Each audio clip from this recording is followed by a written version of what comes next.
ನಮಸ್ಕಾರ. ನಿಮ್ಮ ಕನ್ನಡ ಝೋನ್ ಚಾನಲ್‌ಗೆ ಸ್ವಾಗತ. ಆ ವಿಚಾರವನ್ನ ಕೇಳಿ ನಮಗೂ ಕೂಡ ತುಂಬಾನೇ ಬೇಸರ ಆಯ್ತು. ಅದೇನಂದ್ರೆ ಇವತ್ತು ನೀಡಬೇಕಿದ್ದ ದ್ವಿತೀಯ ಪಿಯುಸಿ ಫಲಿತಾಂಶವನ್ನ ಶಿಕ್ಷಣ ಇಲಾಖೆ ಬಿಡುಗಡೆ ಮಾಡ್ತಿಲ್ಲ. ಈ ಹಿಂದೆ ಅವರೇ ಹೇಳಿದ್ದಂತೆ ಅಂದ್ರೆ ಶಿಕ್ಷಣ ಇಲಾಖೆಯವರೇ ಹೇಳಿದ್ದಂತೆ ಏಪ್ರಿಲ್ 7ನೇ ತಾರೀಕಿಗೆ ಸೆಕೆಂಡ್ ಪಿಯುಸಿ ರಿಸಲ್ಟ್ ಅನ್ನ ನೀಡ್ತಿಲ್ಲ. ಹಾಗೂ ಯಾವಾಗ ಫಲಿತಾಂಶವನ್ನ ನೀಡ್ತೀವಿ ಎಂಬ ದಿನಾಂಕವನ್ನು ಕೂಡ ಅವರು ಗೌಪ್ಯವಾಗಿಟ್ಟಿದ್ದಾರೆ. ಹಾಗಾದರೆ ಇನ್ನೂ ಕೂಡ ಮೌಲ್ಯಮಾಪನದ ಕೆಲಸ ಮುಕ್ತಾಯ ಆಗಿಲ್ವಾ ಅನ್ಕೋಬೇಡಿ. ಮೌಲ್ಯಮಾಪನ ಮತ್ತು ನಿಮ್ಮ ಫಲಿತಾಂಶಗಳ ಸ್ಕೂಟ್ನಿ ಕೆಲಸ ಎಲ್ಲವೂ ಈಗಾಗಲೇ ಮುಕ್ತಾಯ ಆಗಿದೆ. ಫಲಿತಾಂಶ ಒಂದು ಹೊರ ಬೀಳಬೇಕಿತ್ತಷ್ಟೇ. ಆದರೆ ಶಿಕ್ಷಣ ಸಚಿವರು ಇನ್ನೂ ಕೂಡ ಪ್ರೆಸ್ ಮೀಟ್ ಅನ್ನು ಕೂಡ ಮಾಡಿಲ್ಲ. ಇದಕ್ಕೆ ಇನ್ನೂ ಒಂದು ಅಡೆತಡೆ ಯಾವುದಿರಬಹುದಂದ್ರೆ ಸೆನ್ಸಸ್ ಕೂಡ ಈಗಾಗಲೇ ಪ್ರಾರಂಭ ಆಗಿದೆ. ಎಲ್ಲ ಅಧಿಕಾರಿಗಳು ಅದರ ಕಡೆ ಹೆಚ್ಚು ಗಮನ ಹರಿಸ್ತಿದ್ದಾರೆ. ಪ್ರಾಯಶಃ ಅದು ಕೂಡ ತಮ್ಮ ರಿಸಲ್ಟ್ ತಡವಾಗ್ಲಿಕ್ಕೆ ಕಾರಣ ಆಗಿರಬಹುದು. ಇವತ್ತು ರಿಸಲ್ಟ್ ಬರುತ್ತೆ ಅಂತ ಮಕ್ಕಳೆಲ್ಲ ಕಾತುರದಿಂದ ಕಾಯ್ತಿದ್ರಿ. ಪೋಷಕರು ಕೂಡ ಮಕ್ಕಳಿಗಿಂತ ಹೆಚ್ಚು ಕಾತುರದಿಂದ ಕಾಯ್ತಿದ್ರಿ.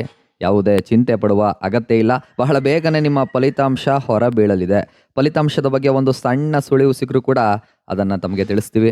ಫಲಿತಾಂಶವನ್ನ ಬಿಡುಗಡೆ ಮಾಡುವ ಎಲ್ಲ ಕೆಲಸಗಳು ಮುಕ್ತಾಯ ಆಗಿರುವ ಕಾರಣದಿಂದ ಯಾವಾಗ ಬೇಕಾದರೂ ಫಲಿತಾಂಶವನ್ನ ಬಿಡುಗಡೆ ಮಾಡಬಹುದು. ಕೆಲವು ಮೂಲಗಳ ಪ್ರಕಾರ 7ನೇ ತಾರೀಕು ಮತ್ತು 8ನೇ ತಾರೀಕು ಫಲಿತಾಂಶ ಬರೋದೇ ಇಲ್ಲ ಅಂತ ಹೇಳ್ತಿದ್ದಾರೆ. 7ನೇ ತಾರೀಕು ಅಂದ್ರೆ ಇಂದು ಫಲಿತಾಂಶ ಬರೋದು ಕಷ್ಟವೇ. ಆದ್ರೆ 8ನೇ ತಾರೀಕಿಗೆ ಖಂಡಿತ ಫಲಿತಾಂಶ ಬರಬಹುದು.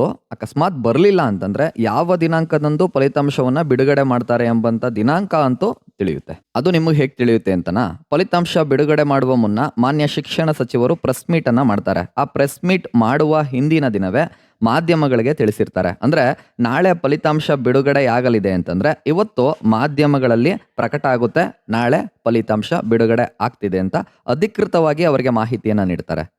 ಬಹುತೇಕವಾಗಿ ನಾಳೆ ಅಥವಾ ನಾಳಿದ್ದು ಫಲಿತಾಂಶ ಯಾವಾಗ ಬಿಡುಗಡೆ ಆಗ್ತದೆ ಎಂಬಂತ ವಿಚಾರ ತಿಳಿಯುತ್ತೆ. ಅಪ್ಪಿತಪ್ಪಿ ನಾಳೆ ಬಿಡುಗಡೆ ಆದ್ರೂ ಅಚ್ಚರಿ ಪಡ್ಬೇಕಾಗಿಲ್ಲ. ಇವತ್ತೇ ಫಲಿತಾಂಶ ಬರುತ್ತೆ ಅಂತ ಕಾತುರದಿಂದ ಕಾಯ್ತಿದ್ರಿ. ಕೆಲವರು ನಿದ್ದೆ ಕೂಡ ಮಾಡಿಲ್ಲ. ಇನ್ ಕೆಲವರು ಮನೆಯವ್ರನ್ನ ನಿದ್ದೆ ಮಾಡಕ್ಕೂ ಬಿಟ್ಟಿಲ್ಲ. ಅದೇನೇ ಇರ್ಲಿ, ಇದು ಇಲಾಖೆಯ ತೀರ್ಮಾನ. ಎಲ್ಲವನ್ನ ಅಂದುಕೊಂಡಂತೆ ಮಾಡ್ತಿದ್ದ ಇಲಾಖೆಗೆ ಅದೇನು ಸಮಸ್ಯೆ ಆಗಿದೆಯೋ ಏನೋ. ಆದಷ್ಟು ಬೇಗ ನಿಮ್ಮ ಸೆಕೆಂಡ್ ಪಿಯುಸಿ ರಿಸಲ್ಟ್ ದಿನಾಂಕವನ್ನ ನಿಗದಿಗೊಳಿಸ್ತಾರೆ. ಬಹಳ ಬೇಗನೆ ಬಿಡುಗಡೆ ಮಾಡ್ತಾರೆ. ಮುಂದಿನ ವಿಡಿಯೋದಲ್ಲಿ ಆ ವಿಚಾರವನ್ನೇ ತಗೊಂಡು ಬರ್ತೀನಿ. ಸೆಕೆಂಡ್ ಪಿಯುಸಿ ರಿಸಲ್ಟ್ ಬಗ್ಗೆ ಮುಖ್ಯ ಮಾಹಿತಿಗಾಗಿ